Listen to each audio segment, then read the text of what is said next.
기도하죠.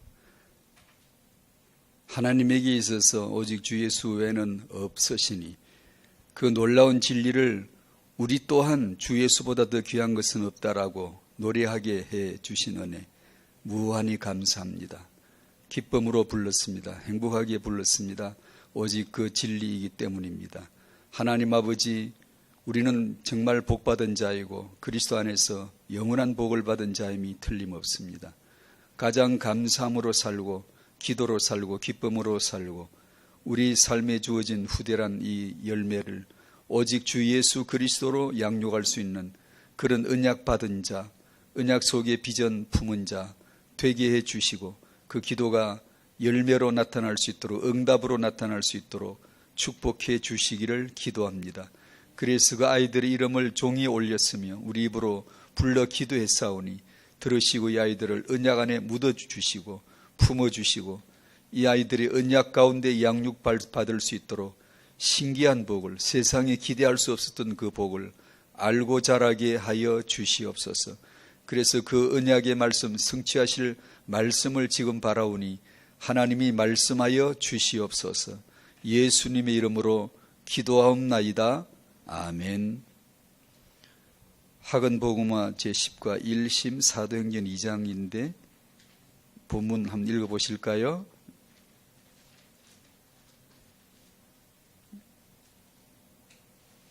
긴 이야기보다 본문을 읽어보십시다.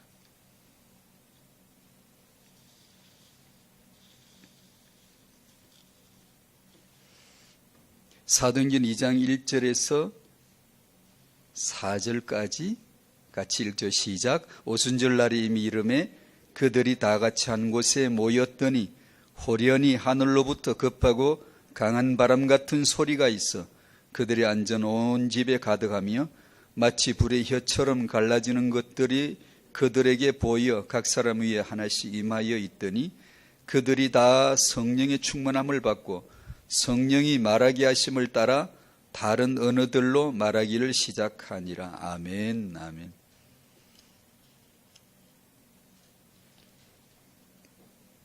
성령이 이렇게 오셨다고 기록하고 있어요. 이 기록은 성경이고 진리입니다. 여러분에게도 성령이 이렇게 오셨나요?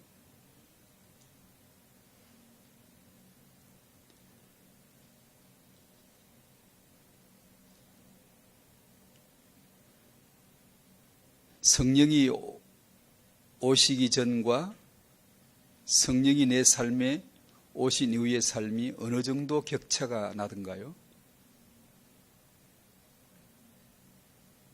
격차라기보다 천국, 지옥, 하나님 나라와 세상, 천국과 지옥 격차가 정말 보이던가요?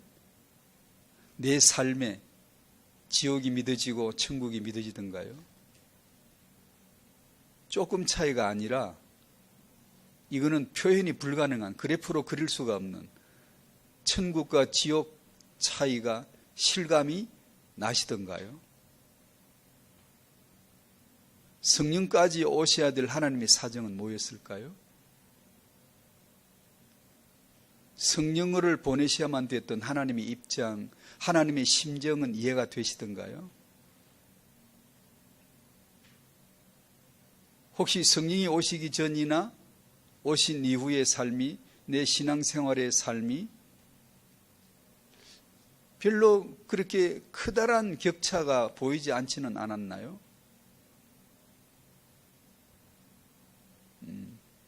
성령이 안 오시면 안 됐나요?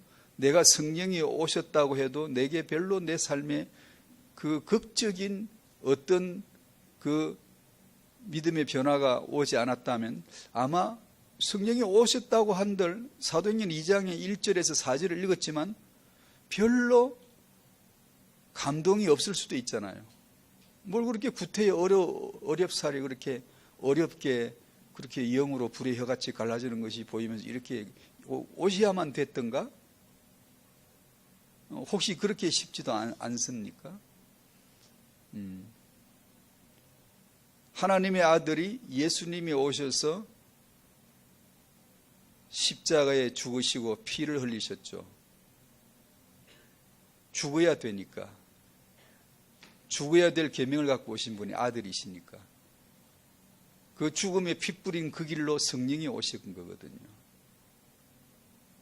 내가 죽어야 된다. 난 죽을 때가 됐다. 난 죽고 갈 것이다. 왜 그토록 기어이 자기 죽음을, 십자가를 그렇게 피할 수 없는 십자가. 시간표가 정해져 있어요. 그 시간표에 KTX 못하면, 차 떠나버리면 못 타요. 오는 시간표, 갈 때 왕복 시간표 티켓 다 끊어져 있어요. 언제 오시고 언제 가실지 다 정해져 있는 분이에요. 그 십자가를 앞두시고 제자들에게 그 십자가를 애타게, 그토록 간곡하게 설명해 주시는 이유를 아시겠습니까? 내가 가야 된다. 내가 가면 성령이 오신다. 나는 죽어야 된다. 꽃이 떨어져야 씨가 맺듯이 난 떨어져야 된다. 떨어져서 사라져야 씨가 맺히고 말씀 씨가 이 들판 같은 인간들의 심령에 뿌려질 것이고, 그 씨가, 말씀 씨가 들어와서 우리에게 생명 발화가 되어지면 나무가 되어 커다란 나무, 이게 하나님의 나라죠. 예수님께서 자신의 목숨을 두고 피 흘림을 두고 약속하신 것이 성령입니다. 하나님의 아들의 죽음을 딛고 우리에게 오신 분이 성령이세요. 왜요? 하나님이 완전 사망한 그 사건의 진실을 우리에게 설명하려 하시는 겁니다. 도무지 감동 없이는 못 살게, 도무지 무기력하게 희미하게 신앙생활을 그렇게 하지 못하게, 구약의 백성들처럼 애매하고 희미하게 율법의 그림자를 붙잡고 그림자 노래하듯이 막연하게 그런 식으로 신앙생활을 하지 못하도록, 안 해도 되도록 성령이 오셨잖아요.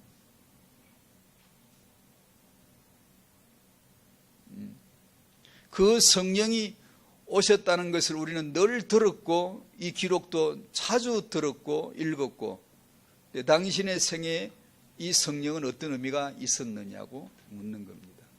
이 성령이 왜 오셨겠습니까?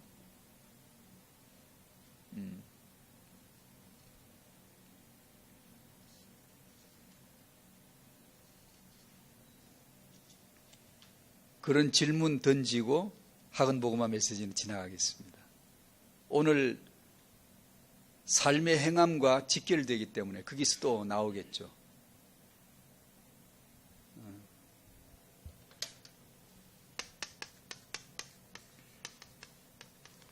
타영하는 어떤 사역이 아닙니다. 우리가 구안해낸 개발한 어떤 사역이 아니고 렘넌트 운동을 위한 어떤 운동이 아닙니다. 타영하는 고유한 하나님, 창조주라고 하는 그분의 창조입니다. 창조의 사역이에요. 불신자도 타영아가 있고 우리도 있고, 왜냐하면 하나님 거니까. 다만 우리는 언약 안에 있고 불신자는 하나님을 모르고 이 언약을 모르고 하나님의 심정, 하나님의 스케줄을 모르고 있을 뿐이고, 복음을 들으면 내가 이미 살고 있던, 살아오고 있는 진행형인 인생이 그리스도 안에 있었구나, 하나님 안에 있었구나 라는 걸 어느 날 깨닫게 되는 것이고, 결혼, 임신, 출산, 육아를 통한 이것은 창조주 하나님의 계획이었다는 거죠. 창세전 하나님의 계획이신 그리스도를 이루시는 방법이죠. 또다시 설명을 재반복하면 타영하는 하나님의 창조인데, 생육번성 충만의 창조의 시스템인데, 그러면 왜 이 창조를 이루시죠? 이유는 그리스도죠. 만사가 있어도 이유는 하나니까, 그리스도니까. 이 그리스도란 비밀의 복음으로 후대를 축복할 때 이것은 렘넌트 운동의 시작이 되는 겁니다. 이 렘넌트 운동이 시작되행하는 부부가 되고 부모됨을 통해서 이것을 통하여 주시는 하나님의 축복이죠. 하나님의 창조는 부모의 양육을 포함합니다. 우리가 기를 것 없이 너희들에게 맡겨봤자 잘못 육아할 게 뻔하니까 아예 내가 그냥 성인으로 창조해 버릴게. 내가 온전한 인간으로 어느 일정 수준이 되도록 뭐 우열이 없게 그냥 인간 그러면은 하나님 비슷하고 지능이면 하나님 비슷하고 능력이 탁월하게 하나님 비슷하고 이런 인간으로 내가 아예 성인으로 다 만들어 버릴게. 이렇게 하지 않으시고 부모에게 맡겨서 임신하고 태중태아를 양육하며 출산해서 그것을 기를 수 있도록 해 주신 것이죠. 그러므로 부모는 이 신적 창조의 의미 안에서 너무나 중요하고 그 하나님을 반드시 알아야 부모 되는 거죠. 만약에 부모가 생명을 창조하는 부모가 하나님 창조자를 모른다. 이거는 하나님 밖에 있는 거죠. 언약의 밖에 버려진 채죠. 버려진 채죠. 이 부모에 의해서 자녀가 축복이 되어지는데 오늘의 제목은 이 부모의 삶의 행함으로 자녀는 축복된다. 우리의 삶으로 자녀가 축복이 된다. 삶을 보여줌으로 축복이 된다는 거 인정하시죠? 이거는 우리의 고유한 메시지가 아닙니다. 불교도 가면 이걸 가르치고 부모가 삶이 발라야 자식이 되지, 유교도 그렇게 가르치고 다 가르칩니다. 이거는 일반적 상식에 속하기도 합니다. 우리는 그 말을 하려고 하는 건가? 그 말도 있겠지만 그 말을 거느리는 진리를 알아야 됩니다. 삶이 뭐고 행함이 뭔가라고 하는 복음 안의 뜻을 제대로 오늘 학원보고 메시지 나온 성령처럼 성령으로라야 이 말씀으로 보여지니까 그 진실을 알아야 되겠죠. 그래서 우리 부모가 언약 안의 삶의 행함, 복음 안의 삶의 행함이 무엇인가를 오늘 나눌 것이고 그 삶으로 축복되어지는 후대가 렘넌트다라는 내용을 간략하게 나누고 싶은 겁니다.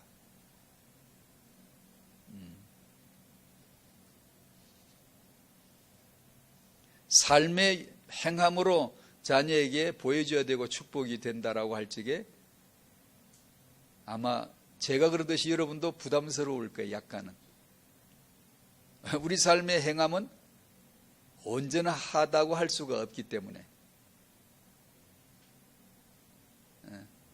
그 약간의 부담도 안을 필요가 있지만 오늘 말씀의 진정한 진실은 그것을 넘어서는 초월하는 겁니다.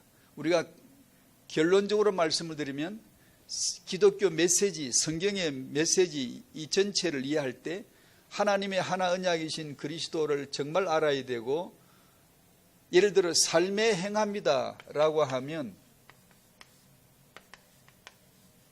제가 얼마 전에 얘기를 했듯이 고백했듯이 어떤 분이 내 삶의 이유라는 아주 감동적인 찬송을 부르시더라고요.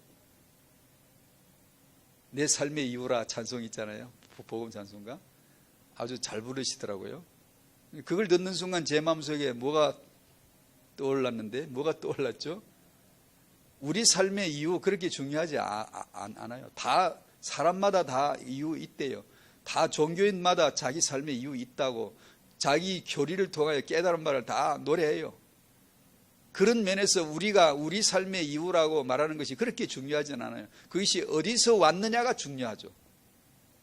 뭘 생각해야 되죠? 하나님의 삶의 이유를 빨리 생각하셔야 돼요. 그걸 복음이라 그래요. 아버지가 아들을 보내신 이유, 아버지가 오순절날 성령까지 보내시는 이유, 오직 예수만 그리스도야 이 한 언약 한 메시지를 이루시고자 하시는 하나님의 사정, 하나님의 입장, 하나님의 삶의 이유, 십자가의 이유, 아들이 십자가에 못 박히시기까지 하셔야 될 이유, 그것이 와닿아야 되는 거예요. 그래야 그 안에서 내 삶의 이유가 나왔음을 알지. 내 삶의 이유를 10번 얘기해도 잘 몰라요.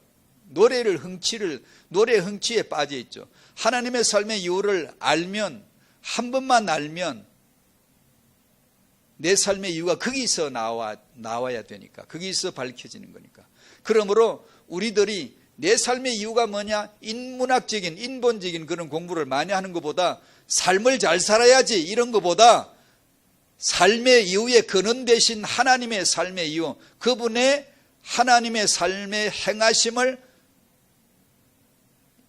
9번, 10번 들으셔야 되는 거예요. 그래, 그게 어느 날 한 번 들려지면 내 삶의 이유, 내 삶의 행함이 거기서 나오는 거니까.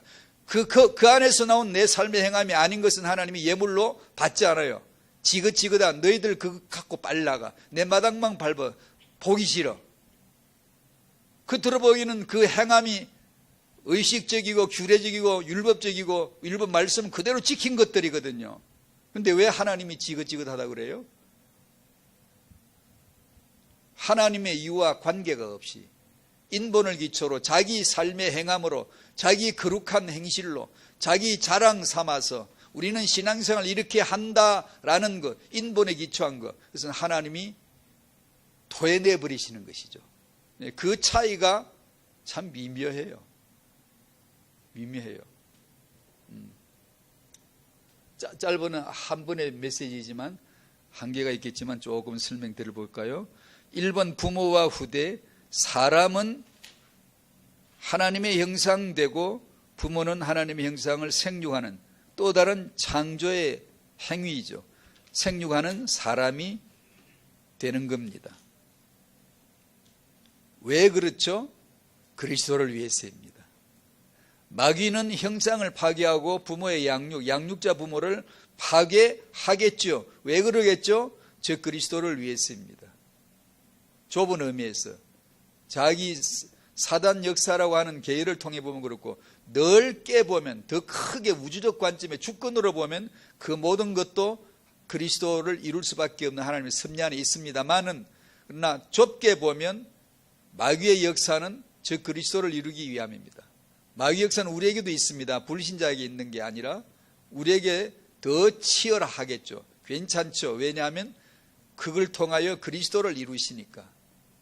우리 삶은 점점 더 하나님의 삶의 행하심을 알게 되어지고 그 안에서 나의 삶의 행함이 이유가 밝혀지니까 점점 더 성화되겠지. 조금 점점 더 내가 변화되는 게 아니라 그리스도를 아는 지식에서 자라가지.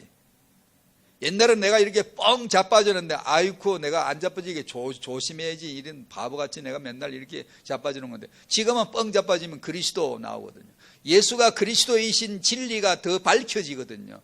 내 약함으로 그가 흥해지니까 믿음의 성장이라는데, 믿음이 참 좋다라고 할 적에 세상적인 인본적인 견해는 야, 저 사람의 행실이 참으로 아주 반듯해, 모범적인 기독교인 같아 라는 사람도 우리는 믿음이 좋다라고 말하죠. 그럴까요? 우리 보기에 많은 실수를 하는 사람이지만 실수 가운데서 끊임없이 예수가 그리스도이실 수밖에 없어, 나는 연약해, 나는 참 할 수가 없구나, 나는 정말 가진 게 완전 제로구나 라는 것을 고백할 수밖에 없고, 십자가만 난 의지해야 돼 라는 것을 조금씩 알아가는 그 개차바위 같은, 지금 보기는 조금 모자라 보이는 그 사람이 믿음이 좋은 거지.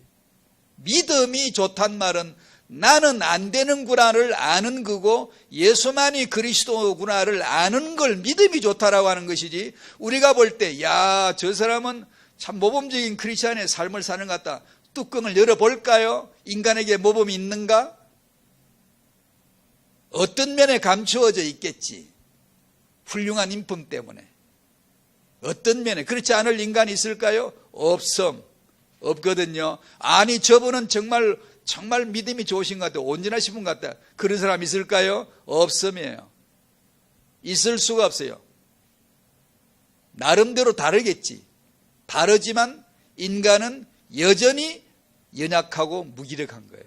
오직 예수만이 그리스도이심을 의지할 수 있다는 것이 은혜요, 믿음이 있는 거지. 그럼 어떻게 그 사람은 예배실에 앞자리 나와서 늘 얼굴 파묻고 감사해야 돼. 왜냐? 난 이렇게 형편이 없는데 십자가의 은혜로 나를 붙들어 주시니, 내 살 길이 되어 주시니, 이 어인 일인고 웬일인가, 얼마나 감사해요. 뭐 얘기하다가 그렇게 한참 나갔네. 그럼 부모와 후대가 함께 구원을 받아야 되고, 함께 예배해야 되고, 함께 하나님의 축복을 누려야 되겠죠. 이것이 부모와 후대. 관계죠. 2번 부모의 삶, 양육자의 삶으로 자녀를 축복해야 되는데 그 근원적인 시작을 또 하죠. 구약적인 표현으로 호세아 6장 3절 우리가 여호와를 알자. 유대인들은 호세아 6장 3절을 믿겠죠. 여호와를 안다라고 믿겠죠. 지금도 정통 유대인들은 구약을 믿고 있고 여호와를 알고 있다고 믿고 있고 알려고 하고 있다고 믿고 있겠죠. 그들의 결함은 예수를 믿지 못한다는 거죠. 신약에는 하나님을 믿자, 하나님을 알라라는 표현도 있겠지만 그러나 신약적 표현은 그게 아닙니다. 예수를 믿으라입니다. 예수를 알아야 됩니다. 요한복음 17장 3절 영생은 곧 유일하신 참 하나님과 그의 보내신 자 예수 그리스도를 아는 것. 아멘 안 하시나요? 어디다 아멘을 할래요? 여러분 언제 기쁩니까? 아까 찬송 부를 때 기뻤습니까? 어마어마한 내용들을 노래했잖아요. 그런 것을 입에 담을 수 있다는 것 자체가 행복 자체거든요. 그 비밀들을 한마디 한마디 입에 담을 수 있다는 게 정말 전율하지 않습니까? 감사하지 않습니까? 영생은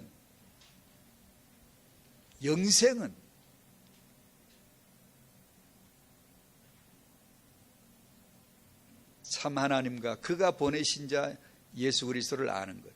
여호와를 아는 것이 뭘까? 하나님을 아는 것이 뭘까? 그가 보내신 자 예수 그리스도를 아는 것이 여호와를 아는 거예요. 하나님을 아는 거예요. 믿는다는 뜻이에요, 그게. 그런 면에서 유대인들은 반을 잃어버림으로 인해 전체를 잃어버린 거죠. 수치적으로 신약을 잃어버려 반을 잃어버린 것 같지만 신약을 잃어버리면 전체를 잃어버리면 구약은 의미가 없어져 버려요. 날아가 버려요. 그림자니까. 실체를 놓쳤는데 그림자가 있으면 뭐하냐? 아무것도 소용이 없지. 그들은 여호와를 알 수 있을까? 모르는 거지. 왜 모르지? 그분이 보내신 자 예수 그리스도를 믿지 않는 거 보니까, 알지 않는 거 보니까. 우리는 누군데?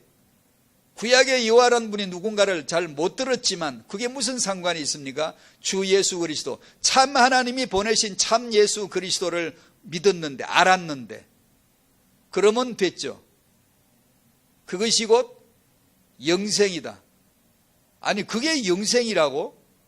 참 희한하죠. 우리 삶의 행함이 없어도 행한 게 없는데 보상으로서 좀 받을 수 있어야지 아무것도 한 게 없는데 의로 인정을 받아? 영생으로 인정을 받아? 참 이해할 수 없는 공식이죠. 하나님의 삶의 공식, 하나님의 삶의 행하심의 공식, 하나님이 주시는 영생의 공식, 속죄는 뭘까요? 참 하나님과 그의 보내신 자 예수를 아는 거죠. 사랑이 뭘까요? 우리가 생각하는 사랑 아님, 참 하나님과 그의 보내신 자 예수를 아는 게 사랑. 구원이 뭘까요? 우리가 생각하는 구원받는 게 그런 게 아님, 참 하나님과 그가 보내신 자 예수를 아는 것 아닙니까? 세상에. 이 복음을 유대인들이 볼 때 짐승이라고 말하던 우리가, 이방인이 이 복음을 듣고 이 복음을 믿어지게 됐다는 것은 정말로 새벽에 일어나서 춤춰야 될 일입니다. 춤춰야 될 일입니다. 남이 보면 미쳤다 하겠죠. 새벽에 일어나자마자 춤을 추면. 하나님의 삶의 이유를 당신이 아냐? 모르지. 그 예수 그리스도를, 십자가에 죽으신 예수 그리스도를 듣고 믿는 것. 믿으면 뭐 하는데? 세상 종교는 뭘 알면 얻는 거죠. 복을 받는 거죠. 소원 성취하는 거죠. 복음은 그 예수를 알면 예수의 십자가와 함께 내 모든 걸 잃어버리는 거예요. 나를 잃어버리는 거예요. 사람 생각을 잃어버리는 거예요. 왜? 그래야 그 안에서 모든 걸 얻으니까. 모든 걸 얻으니까.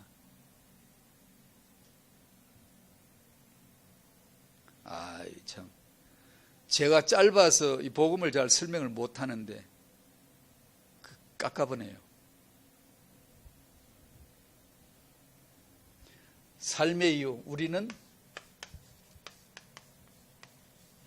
하나님의 삶의 이유를 잘 들어봐야 됩니다. 안 그러고 삶의 이유하면 틀림없이 종교 나옵니다. 유교 나와요. 불교 나와요. 예수 믿으면 믿었으면 잘 살아야지, 잘 행해야지, 반드시 이거 나올 거고, 그게 틀린 건 아닌데 그걸 말하고 듣다 보면 종교 나와요. 그게 아니라 10번 다 복음을 들어야 돼. 불교와 유교 이런 종교는 절대자 하나님이 없어요. 안 믿어. 인정하지 않아.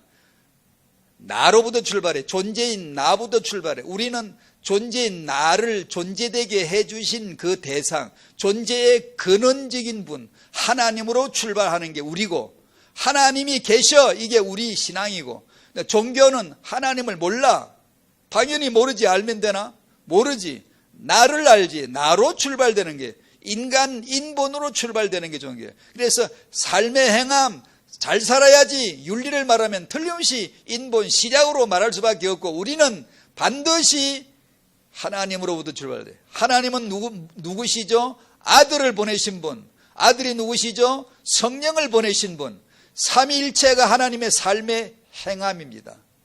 하나님의 삶의 행함이 삼위일체입니다.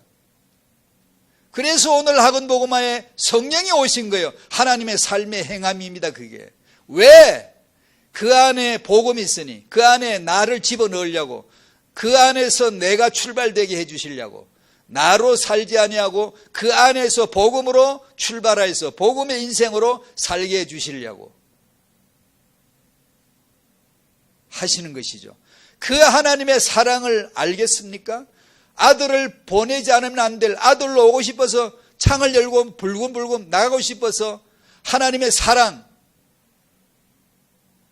아들 예수 그리스도로 이 땅에 오고 싶은 아버지 심정을 아시겠습니까?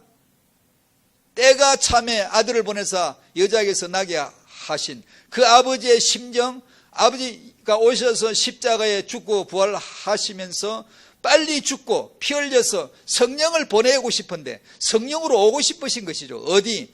우리 안에, 당신 안에 오고 싶어서 십자가에 피 뿌린 그 길로 성령이 오시지 않습니까? 그 하나님의 심정이 느껴지시냐고. 오순절날 성령이 왔다고 맨날 믿어봤자 하나님의 그 사랑의 심정을 내가 못 느낀다면 그게 무슨 의미가 있겠으며 내 삶에 무슨 힘이 되겠습니까? 내 인격을 휘감아 사로잡을 수 있어야 되죠. 내 인격을. 주 예수보다 더 귀한 것은 없네. 그건 하나님만이 아는 지식이거든요. 난 몰라. 모르는데 어느 날 알았어. 어떻게? 말씀이 보아준 예수가 그분이었구나. 내 눈으로는 예수가 그리스도인 줄 모르는데 예수보다 더 귀한 것이 너무 많아. 예수보다 더 귀한 게 너무 많아. 주일 예배보다 더 귀한 게 너무 많은데 말씀이 보아준 그 예수를 내가 보게 되어질 적에 예수보다 더 귀한 것은 없는 거예요. 왜냐? 그분 하나님이신데. 거기서 내 삶의 행함이 나오는 거예요. 이제 드디어. 거기서.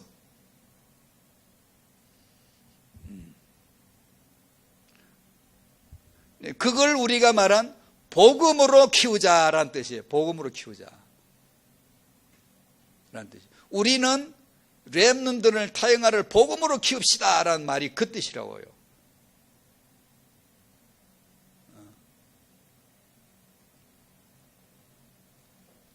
예수 안에서 예수님이 완전 죽으셨죠. 왜요? 나를 완전 죽이려고. 완전 사망하셨죠. 사람 생각, 내 생각 완전 사망시키려고.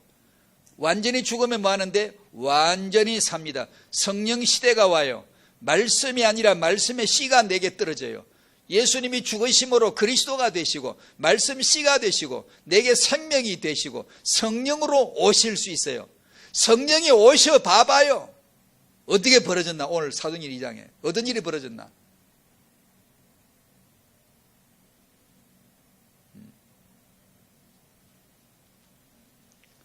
사람 생각이 죽지 않으면 교회 와도 영적인 말씀이 안 들려요. 내 생각으로 들리지. 내 생각밖에 생각이 안 나지. 사람 생각 죽지 않고 교회 오면 말씀 교제 안 돼요. 사람 교제는 되지 말씀 교제 안 돼요.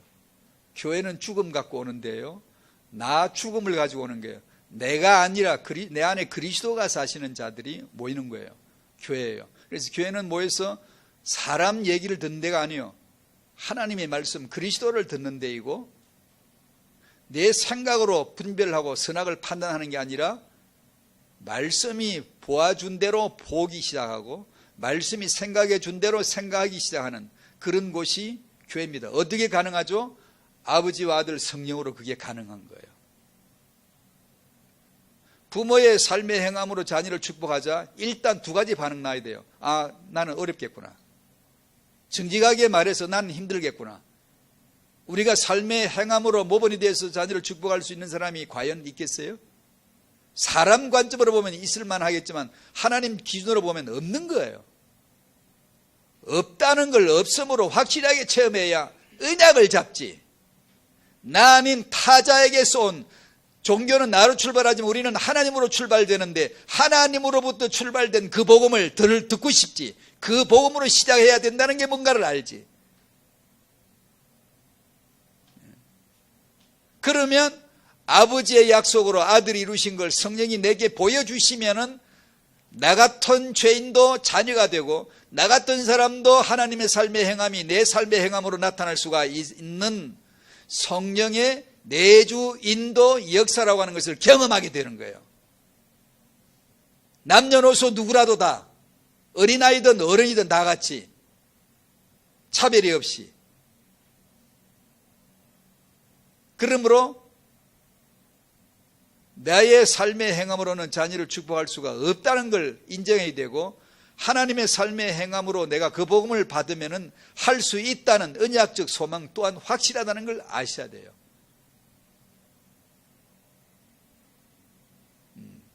그 내용이죠, 오늘 말씀이. 부모의 말씀에 순종하는 삶의 행함. 믿는다는데 왜 삶의 능력이 안 나타나지? 이런 말은 대학 사역자들, 청년 사역자들 말하지 않아요. 말하지 않는데 말할 만한 어떤 분위기가 딱 되면 슬그머니 나와요. 목사님 어떻게 생각하십니까?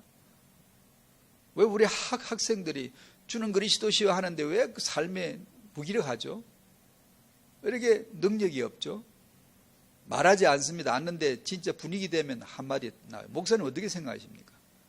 어떻게 생각하기는? 내 생각이 아니라 성령이 오순절을 읽었잖아요. 지금 성령이 왔는데 무기력한 사람 있던가요? 성령으로라야 사람 생각이 아닌 말씀이 보아준 대로의 사람이 보여져요. 우리가 보면 저 사람 그냥 내가 보는 육안으로만 보이지. 그러나 성령이 역사하실 때는 말씀이 알고 있는 사람, 천한 사람, 미련한 사람, 약한 사람, 절대로 예수가 없이는 안 될 사람으로 보여지는 거예요. 내가 그때 그렇게 보여진다고. 내가 나를 못 보고 있다가 성령이 역사하실 때 말씀이 아는 내가 보여진다고. 성령이 역사하실 때 말씀이 아는 예수가 보여진다고. 난 예수를 몰라요. 모르니까 그렇게 무기력하지. 나는 모르는데 성령이 역사해 주실 때 말씀이 아시는 예수가 그리스도, 그분이 보인다고. 보이면 내가 이렇게 천한 자가 보이면 무릎 꿇게 되어지고 예수가 그리스도이심이 보여지게 되어지면 오직 그만 의지할 수밖에 없어요. 몸부림을 칠 수밖에. 아니 길 걸어다가 자빠졌다고 내가 좀 실수하고 살다가 실수하고 내가 또 내 육의 행실로 넘어졌을 때 그게 넘어져가지고 낙심하고 낙마하고 그렇게 들은 있을 수 있겠습니까? 내가 말씀으로 예수를 내가 받았다면, 보았다면. 그럴 리가 없죠. 넘어졌으니 넘어지지 마세요. 넘어지란 말이 아니에요. 그러나 넘어졌으면 잘 넘어진 거예요. 넘어지지 마세요. 죄 짓지 마세요. 그러나 내가 죄에 넘어졌다면 넘어진 걸 가지고는 말할 수 있어요. 잘 넘어진 거예요. 왜냐하면 내 연약함 알게 되었지, 예수가 그리스도이심을 고백하게 됐지. 잘 된 거죠. 제 말 오해하면 안 돼요. 넘어지란 뜻이 아니에요. 죄 지으란 뜻이 아니에요. 죄지도 괜찮아 이 뜻이 아니에요. 짓지 말아야지. 그러나 죄를 안 짓고 안 될 거예요. 하루도 안 걸리고 하루도 죄 안 짓고 보낸 하루가 있을 수 있을까? 말로 생각으로 행동으로? 그러면 이왕에 엎질러진 물, 잘 엎질러진 거. 왜냐? 나는 엎질러질 수밖에 없는 자이구나를 깨달으면 이거 황금이에요, 황금. 그건 절대 못 깨닫거든. 성령이 역사할 때 말씀이 아는 내가 드디어 그때 드러나지는 거예요. 아, 나는 연약하구나. 죄 지을 수밖에 없구나. 난 넘어질 수밖에 없는, 내가 예수 믿고 20년 됐는데 깨달은 게 정말 이 정도밖에 안 되구나. 이걸 아는 순간 황금이 되는 거예요. 예수만 그리스도, 그 십자가만 의지해야 돼. 난 예수를 믿습니다. 십자가의 완전 죽으심으로 내 완전 죽었음을 믿습니다. 그래, 얼마나 복이 되냐 그 말이죠. 그렇게 해서 삶의 행함이 점점 달라져요. 달라지게 되어 있습니다. 무기력한 채로 있을 수가 없어요. 무기력이 없다는 뜻이 아니에요. 있어요. 와요. 이게 무슨 연례 행사처럼 육신의 사이클을 타고 리듬을 타고 와요. 침체가 오고 실수도 오고 와요. 그걸 통하여 말씀이 아는 나, 말씀이 아는 예수를 알게 되어져요. 그러면 그 예수를 알게 되어지면 우리 삶은 격동되어져요. 격동.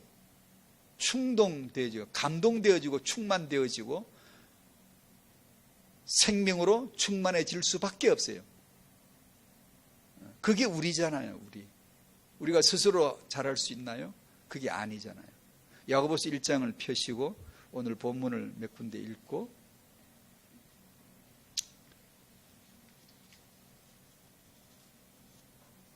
야고보서 1장 22절 읽을까요? 시작. 너희는 말씀을 행하는 자가 되고 듣기만 하여 자신을 속이는 자가 되지 말라. 2장 17절 시작. 이와 같이 행함이 없는 믿음은 그 자체가 죽은 것이라. 2장 26절 야고보서 2장 26절 시작. 영혼 없는 몸이 죽은 것 같이 행함이 없는 믿음은 죽은 것이니라. 야고보서 전체의 주제를 아시겠죠? 그죠? 우리가 늘 많이 들어왔어요. 지금까지 설명해 드린 바죠. 그 행함에 대해서 근본적인 이해, 즉 하나님의 삶의 행하심, 그 복음을 근본적으로 알고 있지 않으면 이 야고보서의 행함에 대해서 그냥 삐끗하고 그냥 이게 빗나갈 수가 있어요. 우리 인본적인 행함으로, 종교적인 도덕 정도로. 로마서 말씀 아시죠? 구원은 믿음으로 받나요? 행위로 받나요? 행함으로 받나요? 구원은 믿음으로 받나요? 행함으로 받나요? 믿음으로 받죠. 로마서 전체의 주제이기도 하죠. 성경 전체, 구약 신약 전체의 주제이기도 하죠. 우리는 믿음으로 구원을 받아야 돼요. 안 그러면 방법이 없어요. 행함으로 구원 못 받아요. 실력, 능력, 자격 없어요. 어디서 증명됐죠? 창세기 3장.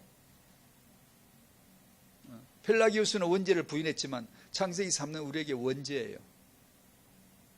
피할 수가 없어요. 낙인이 찍혀, 지옥 불도장이 다 찍혀 있어요. 못 피해요. 대속해 주신 예수를 믿음으로만 구원을 받을 수가 있음이 자명하고 진리입니다. 야고보서는 그 믿음이 행함이라고 강조를 계속해 주시는 거예요. 너희는 말씀을 행하는 자가 되고 말씀을 듣고 행하는 자가 되라. 무엇을 행하랍니까? 말씀은 여기 그리스도예요. 그리스도를 듣고 내가 말씀을 듣고 진리의 성경 말씀을 듣고 행한다면 뭘 행해야 되죠? 죄인이 행할 것은 예수를 믿는 것 외에는 행할 게 없어요. 하나님을 위하여 잘 살 궁리를 하지 마세요. 당신은 못 살아요. 살아갈 능력이 없어요. 그러나 예수를 믿는 자니까 잘 살아야지, 하나님을 위하여 행함을 잘해야지, 이렇게 가르치기 시작하면 여러분은 설득력이 있어요. 이해돼요. 그 왜냐하면 합리적이잖아요. 맞는 거잖아요. 틀린 게 아니잖아요. 그러다 보면 사람들이, 기독교인들이 복음이 힘이에요. 도대체 이게 복음 믿는 것하고 행함이 뭔지가, 그냥 오늘 뭐 길게 설명 안 할게요. 여러분이 개인적으로 묵상하시고 또 여러분이 강단에서 말씀을 받으시니까. 행함이 없는 믿음은 그 자체가 죽은 것이라. 행함이 없으면 정말 죽은 거예요. 여러분 교회 누군가가 저 사람은 행함이 안 보여. 그러니까 죽은 자야. 믿음도 죽은 거고 저거는 죽은 자야 라고 말하면 돼요, 안 돼요? 안 돼요. 잘 몰랐어도 그러면 안 되지만 그렇게 판단해도 안 돼요. 유대인들은 율법을 잘 행해요. 아주 겸손하고 가정도 평화롭고 화목하고 아이도 잘 기르고 부부간에 의좋게 잘 지내고, 그래, 행함이 아주 훌륭해요. 그러면 믿음이 있는 건가요? 믿음이 살아있는 건가요? 그들은 영생이 있는 건가요? 행함이 없는 믿음은 죽은 거라는데, 그러면 유대인들은 행함이 좋으니까 다 살아있는 거예요? 그 행함이 아니겠죠? 성경이 틀릴 리가 없는데, 그러면 그 행함은 곧 그 믿음을 말해요. 그 믿음은 곧 그 행함을 말해요. 그 행함이 있는 그 믿음, 믿음이 있는 그 행함. 행함이란 말은 그 믿음으로 나온 그 행함. 믿음이란 말은 그 행함이 있는 그 믿음.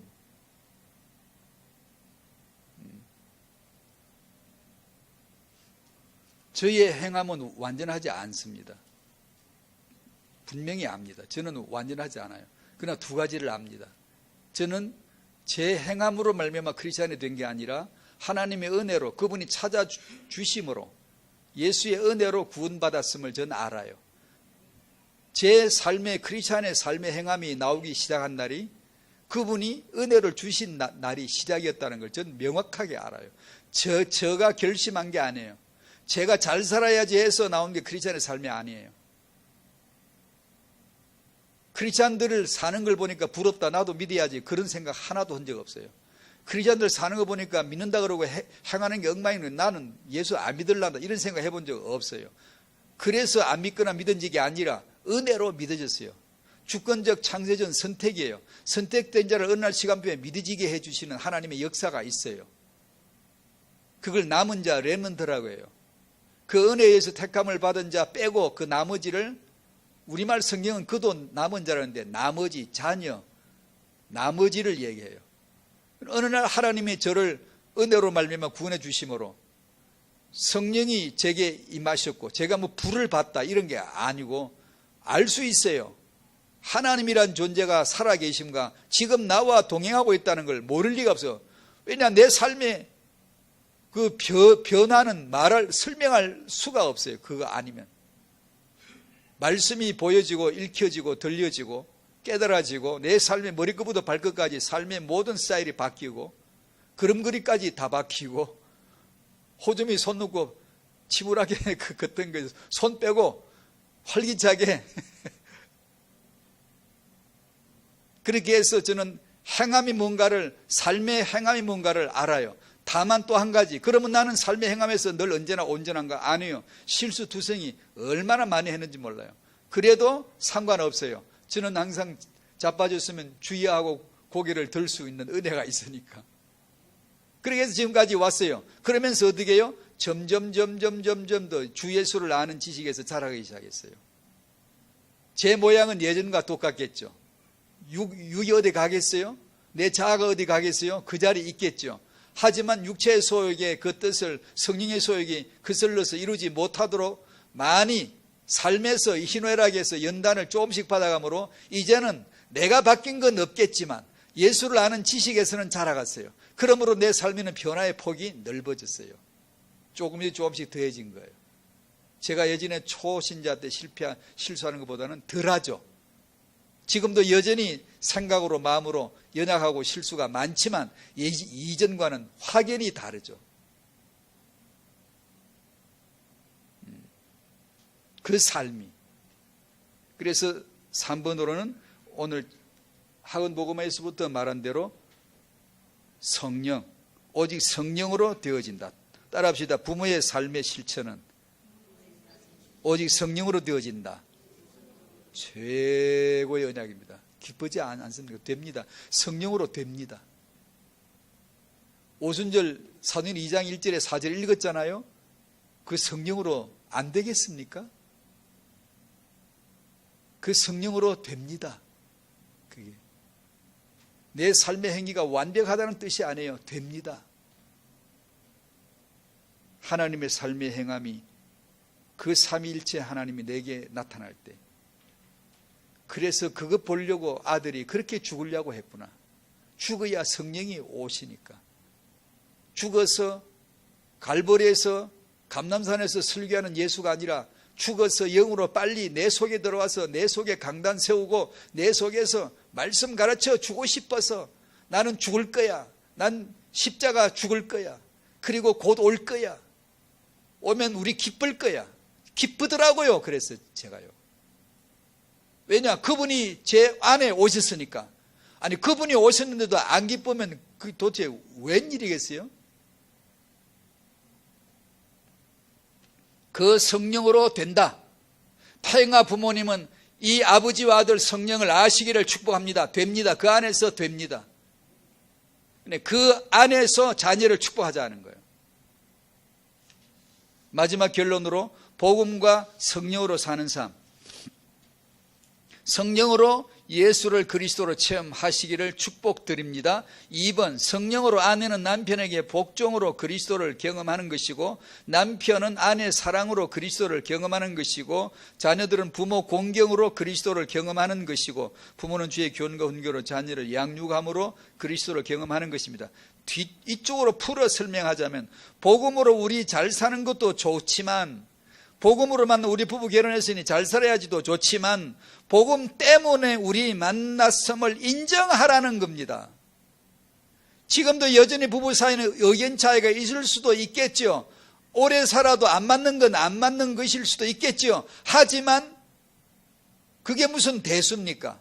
그것이 다 그런 걸. 하나님이 만나게 해주신 짝인데 그게 어떻습니까? 복음으로 우리가 잘 사는 것도 참 좋은 거겠지만, 그러나 그것보다는 우리가 만남이, 복음 때문에 만남이 있었다는 것을 인정하는 것. 그것이, 그러면 아내는 남편에게 복종이라는 것이 뭔가를 알아가는 거예요. 그게 그리스도를 아는 거예요. 그리스도를 아는 지식에서 자라가는 게 그거예요. 그거 없이 그냥 부부 사이에 사랑과 복종이 좋아서, 의가 좋아서 부부 백년해로하고 잘 살고, 이런 것을 하나님이 말씀하신 게 아니라 복음 때문에 당신들 만났음을 인정하라는 거예요. 이거 설명을 해야 되는데 좀 딸리네. 복음 없이 우리끼리 잘 사는 거, 애 잘 키우는 거, 그런 거 하나님 기대하지 않아요. 그래, 세계 평화를 구현하고 세계 지도자 세우고 그런 거, 그딴 거 하나님 1도 관심 없어요. 오직 예수 그리스도, 그 영광을 드러내기 원하시는 거예요. 그러기 위해서 우리가 부부로 만나졌구나. 이 자녀를 내가 양육하는구나. 그러니 태영아 부모는 복음 안에서 자라셔야 돼요. 성령으로 예수 아시기를 축복합니다. 감사합니다. 하나님, 오직 성령으로 말미암아 그리스도를 알므로 하나님의 삶의 행위가 내 삶의 행위, 복음 안의 삶의 행위가 되게 해주시고, 그 삶의 행위로 후대를 복음으로 축복하는 놀라운 신기한 하늘의 복이 우리 성도들 가정에 양육의 현장 임하게 하시옵소서. 그럼 우리 아이들은 복음 때문에 주어지나이, 복음 때문에 양육받으나이, 복음 때문에 사회에 세상에 나갈 아이들로, 렘넌트로, 전도자로 세워지게 하여 주시옵소서. 감사합니다. 237 현장에 온 만방의 열방의 정인으로 세워주실 줄로 믿사오며 예수님의 이름으로 기도하옵나이다. 아멘.